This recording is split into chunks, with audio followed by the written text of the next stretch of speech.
Hey, what's up everyone? Thank you guys for tuning in today, and I'm your host, the Virtual Viking. Today I'm going to be going into a topic that's sure to get some of the comments fired up, and that is, was a remake of Resident Evil 4 really necessary to make? What new things did it bring to the table, and what improvements could it have possibly made on the masterpiece that was the original?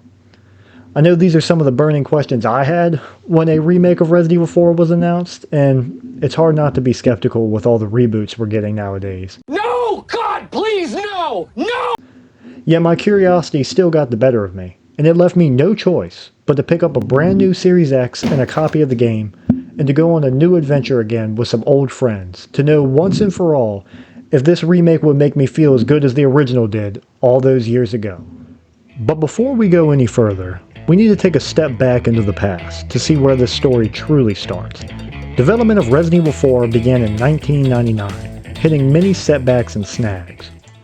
So many, in fact, that proposed versions of the game were scrapped not once, not even twice, but on 4 separate occasions. Quite the setback. Yet nevertheless, the developers pushed through, and in 2005 released the Resident Evil 4 that we know and love. Now enter me, who was but a little Viking lad at the time, who played this for the first time in 2008, being scared shitless and getting frustrated at the puzzles. Yes, I'm looking at you, slide puzzle in the castle. What the fuck? And I do have to admit, for this video, it is hard to put away the nostalgia and try to have an unbiased opinion, because I have so many great memories playing this game with my brother when we were little. And that's true for a lot of people out there. And it has to be mentioned, the impact it had on the gaming scene as a whole. I mean, this game revolutionized a whole genre and introduced some new mechanics such as the over-the-shoulder viewpoint, and was also in full 3D. I mean, look at the change from this game as opposed to the Resident Evils that came before it. It was a huge risk taking that big a leap away from the other entries, and it paid off well for Capcom. By December of 2022, it had sold 12.3 million copies over multiple platforms, and the mechanics introduced in this game inspired other now classic series such as Gears of War, Dead Space, and The Last of Us. Quite the mark and legacy left on the gaming scene as a whole. Now fast forward to 2019, and the last few entries of the Resident Evil series were facing a bit of an identity crisis, even after how well received Resident Evil 5 and 6 were.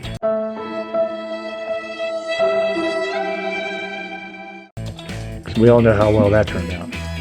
Resident Evil 7 came out, and while it was a good game and brought a lot of that survival horror feeling back, it didn't really feel like Resident Evil. It felt more like Outlast. In fact, it didn't even seem like it had anything to do with Resident Evil until the end. If you haven't played it, check it out. Now, the Resident Evil 2 remake, also using the RE engine, proved to be much more than just a remaster. It remade the game from the ground up, and introduced that over-the-shoulder view along with a whole new crafting interface, and it had so much of an improvement on the original. While the original had that weird security camera view and very clunky controls, the remake was buttery smooth and allowed a whole new audience, myself included, to enjoy and experience the Resident Evil 2 story for the first time. And 1 year later, we got the same for Resident Evil 3. And now you may be saying, while this is a great history lesson, what does this have anything to do with the title of this video? And that's where we get to the present. In 2023, we get to the Resident Evil 4 remake. Not that one.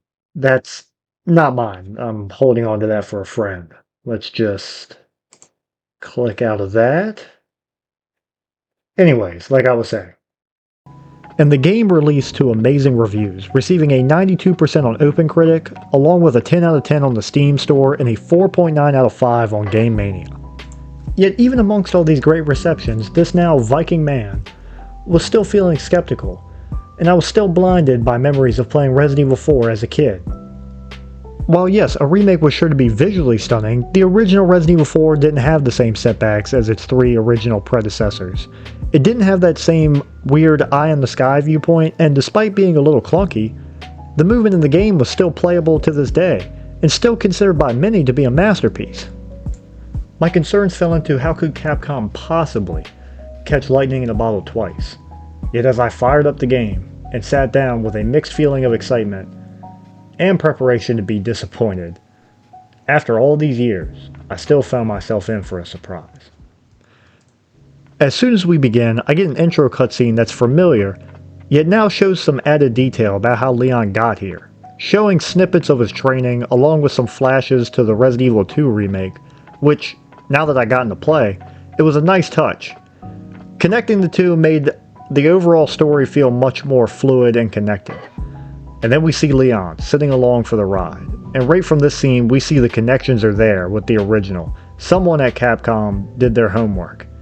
And we get to see our boy again. No longer is Leon just a rookie cop, no, he's a trained badass who never skips leg day. After this, we get the first change thrown to us. This tutorial area was much more fleshed out. Capcom really got to show the power of the RE engine. The graphics, as expected, are pretty incredible. I mean, the sky is no longer just that shitty brown-gray color. What more could a man want? Aside from this, the tutorial area is much longer, and the house is no longer 2 feet from the car. And this isn't all. The game just feels new. It feels fresh. Even with all my experiences from the original, it still felt different, with new areas along with new traps and jump scares that really took me off guard. Yet while feeling fresh, the game still has many familiar areas from the original. It was a perfect mix of old and new, and it felt like reliving these areas all over again. It felt like that feeling of coming back home after a long time away, or like an Alzheimer's patient, every time they walk into their living room. The familiarity and nostalgia were there. But make no mistake, this game is a remake, and the gameplay shows that to the max. No longer the clunky tank controls of the past, no. Leon's a badass now. And along with his signature kicks, we also get some new features to really give off that badass feel. And one of the most noticeable now is the knife is so much more useful. It's not just for breaking boxes or finishing off a downed opponent. Now the gameplay shows Leon's preference for knives in close encounters, not just in the cutscenes like in 2005. This game introduced a new parry mechanic, making every fight feel just like an action movie. Along with this, we also get a new stealth mechanic. You can now sneak up on enemies for a silent takedown to not alert any other ganados of your presence. Also, you can do a takedown on a downed enemy, so you don't have to sit there for 5 minutes swinging wildly just to finish one off. However, there is a bit of a drawback, as your knife now has durability, but have no fear. You can repair that at that good old merchant, along with being able to upgrade its durability and power. But this isn't the only new mechanics. The move and shoot is back from the other remakes. However, you are much more accurate standing still, so you might want to pace your shots a little bit. It's a very nice combo of the new fluid combat with a bit of the original feel. Speaking of taking your shots, the weapon sandbox is better than ever before, and introduced some new additions to the story, including the LE5, a new SMG, the CQBR, an assault rifle, and the bolt thrower, a mix of the old mine thrower and a crossbow, allowing for stealth kills and ammo retrieval, and also being able to attach an explosive tip for groups. This was one of my favorites, as I love to hoard ammo, and it definitely was a nice play on the old mine thrower, which became a little bit useless after a while. The RE4 remake also introduced some new quality of life improvements, adding a new auto sort feature for your attach case, making organizing just a button push away, instead of spending 10 minutes debating on where to fit an egg into your inventory. Along with this, we also get the crafting mechanic like the other remakes, and now most enemies drop gunpowder, which really makes more sense, considering that people dropping bullets when they're using a bunch of sickles as weapons really was hard to get immersed into. Now you can craft ammo that you need, as opposed to having a horde of ammo for a gun that you don't even use, allowing more gameplay difference in your playthroughs, as this allows for more styles for you to try out. Maybe you like to take out ganados from afar with a sniper, or you like to get up close and personal with the handgun knife combo. Do it. Each time you play through, you can mix up your playstyle and see what weapons you prefer. We're now going to get into mild spoilers, so if you're not into that, please skip ahead. Among some of the changes of the remake, the characters got a bit of an overhaul. One of my favorites was Leon and Ashley no longer only talk in cutscenes. They have a much more dynamic relationship. There's much more talk and banter in the actual gameplay. And when you first rescue her, she's a lot more skeptical of Leon, as you would expect from someone who's just been kidnapped. But as the game goes on, she gets more trusting. And the banter is good, and this time I genuinely felt something. I felt like I actually had to help her, and that's probably because I wasn't just hearing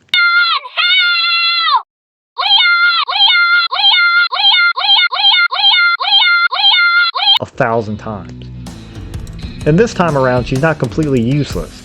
She helps along this adventure, and as an added bonus, you no longer have to give up your hard-earned health items to save her for the 100th time. This time around, Leon and Ashley's dynamic was definitely a highlight of this game. Unfortunately, Leon and Ashley's relationship was one of the only character developments that I felt was better than the original.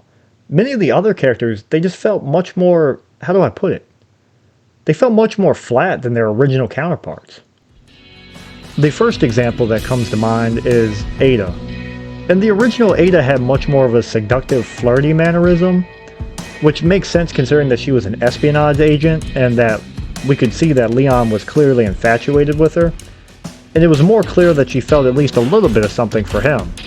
It made her helping him out throughout the story and going out of her way to make sure that he gets out alive make more sense. But the new Ada feels much more cold. Like there's no feeling there, and it's kind of a bit confusing why she's helping at all.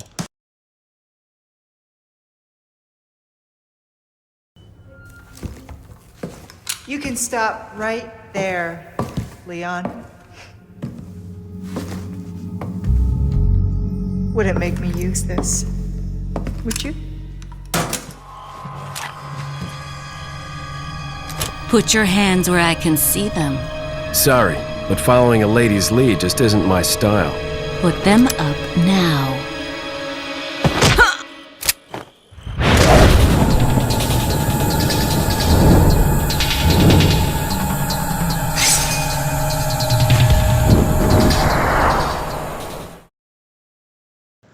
Luis in this game, while his story was much more fleshed out, showing that he was also an Umbrella researcher, tying the stories together in a nice way. But instead of that silky smooth, suave Luis from the original, he felt much more cringy. That the president's equipped his daughter with ballistics too. How rude! Come, Sancho Panza. Let us rescue the Princess Dulcinea. You're gonna hurt yourself. What? Look how they mess with my boy. And the villains suffer from the same effect as well. I thought that Chief Mendez was good, but just like the original, he kind of lacked a little bit of stage presence. Now, if my opinion mattered, the way I would have wanted it was when you're in the actual village areas, Chief Mendez would act more like a Mr. X from the RE2 remake, following you around and appearing at random times. That would have been absolutely terrifying. Everything in the village, it would have upped the ante with the suspense. But instead he acts just like he does in the original. He appears a few times in cutscenes, and then you fight him and beat him in a barn. The reason I would have liked a little bit more suspense with this character is when you actually go to fight him, it would feel like such a relief once you actually beat him. And it'd make the whole thing feel much more like an accomplishment. Yet even this pales in comparison to how they did my boy Sadler in the RE4 remake. Aside from these weird flashback scenes, he has absolutely no stage presence, only appearing in the weird flashbacks and when you get to the island at the end of the game. See, in the remake, they also cut all the scenes of the villains hijacking Leon's radio, and that cut a pretty important dynamic because when you're in the castle, you see that Salazar starts off as kind of trolling you a little bit, but he gets gradually more frustrated as you succeed going through the castle. Sadler, on the other hand, by the time he gets the radio, he doesn't even break a sweat. He even starts laughing at some of Leon's smartass remarks. And this kind of built up a lot of suspense with him, as you could kind of see with Sadler, you get kind of concerned on like how powerful is this guy? Like how are we possibly going to beat him if he's not even concerned about anything that we've done so far? And maybe I didn't do a great job of explaining that, but that was an important dynamic in the original, as it built up more tension between Sadler and Leon. And in the remake, he kind of just gives off this holier-than-thou persona. In my opinion, it's a major downgrade from his original counterpart. Segueing from this, we also get to another icon, and that is Krauser. This one I'm much more split on. While Krauser got more screen time and it allowed his story to be fleshed out more, we got to see a little bit of backstory too on him training Leon. So now we get to see their similarities, yet also their differences in ideology. Krauser fighting with pure power, while Leon's much more level-headed and set to accomplishing his mission. They also, in the remake, they showed what Operation Javier was, which I definitely appreciated, because in the original you had to play Umbrella Chronicles to even know who the hell Krauser was, and everyone loved Umbrella Chronicles, right? I'm sure everyone tried that one out. I believe it was a Wii exclusive, so that cut out most of the player base right there. But in the remake, we get to see much more fleshed out what Operation Javier was, and we got to see more of Krauser's motivation and why he was so mad at the US government. However, they did cut all his connection to Wesker, and it may appear in the Separate Ways DLC. I don't know, I haven't played it yet. Sure, roast me in the comments, but I'm deducting points for anything that was in the original, but they just threw it into Separate Ways. Also, this is major spoilers, so if you don't like it, please skip ahead a few minutes. In the remake, Krauser's the one who kills Luis, not Sadler. And past the initial shock value of when you're like, what just happened? It doesn't really make sense. Sadler actually had a reason to kill Luis. Luis betrayed him, and he had to get the sample back. So he had a reason to go after Luis, and it also built up some more motivation to take out the main bad guy for the player. Well, we're like, man, this guy killed our friend. But in the remake, Krauser killing Luis doesn't really add anything, because we have all the motivation we need. Krauser already betrayed Leon, and he's the one who kidnapped Ashley. So I felt like giving that major moment to Krauser didn't really make sense for the overall narrative. Lastly, what I want to get into is in the remake, they added a new mechanic where you can pick up some letters from the merchant, and it sends you on some side quests in exchange for spindles, which are in this game a new currency for unique trades with the merchant. Now, I thought this was a neat mechanic, and it seems to accommodate this, Capcom made the map more interconnected, which again, that was a great addition, being able to go back to previous areas. And while some of the side quests are really good, I particularly enjoyed the optional mini-bosses. But unfortunately, these were the best ones, as the quests are either going to involve shooting medallions or killing rats.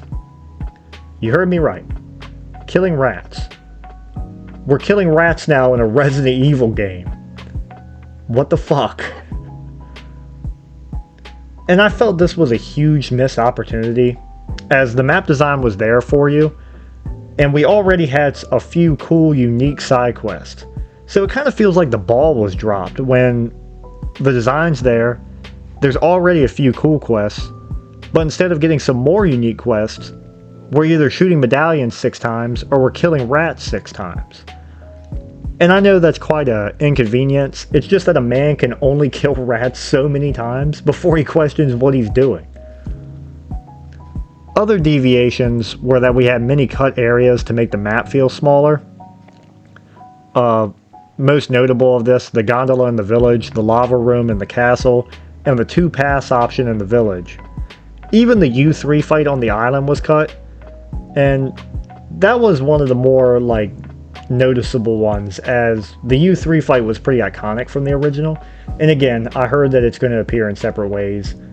I don't know, I haven't played it, but I still have to, if it was in the original and they put it into a DLC that didn't come out with the original, you still have to look at it and be like, what are we doing? The 2-pass option in the village was a bit of a disappointment for me, as I always love doing both of them. I love to go kill the El Gigante, come back, and then go through the camp and get all those treasures. Pro tip, get all the treasures. And I assume that all these changes were put in place to make the map more connected.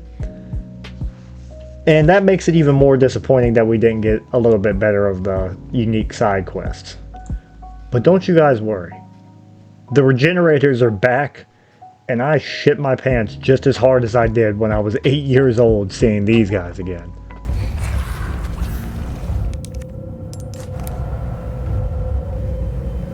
Gotta switch the power over. Oh my God! In conclusion, even though I felt that the original Resident Evil 4 had a little bit better characters and a better story pacing, this remake is definitely worth a playthrough. The gameplay is top tier, and Capcom has really kept up their streak of making good Resident Evil remakes. I, for one, am very excited for the next remake that they decide to do. But now I want to hear, what do you guys think? Did you guys enjoy playing through the Resident Evil 4 remake? Is there a video you guys would like to see me cover? Do you think I'm just an idiot wearing a goofy helmet on the internet? Please let me know down below, but while you're down there, please hit that like and subscribe. And I want to say I really appreciate everyone tuning in for my first video. It was definitely a real blast to make, and I look forward to making some more in the future. Links to all my socials will be down below in the description. And remember guys, I'm the Virtual Viking, and we are out.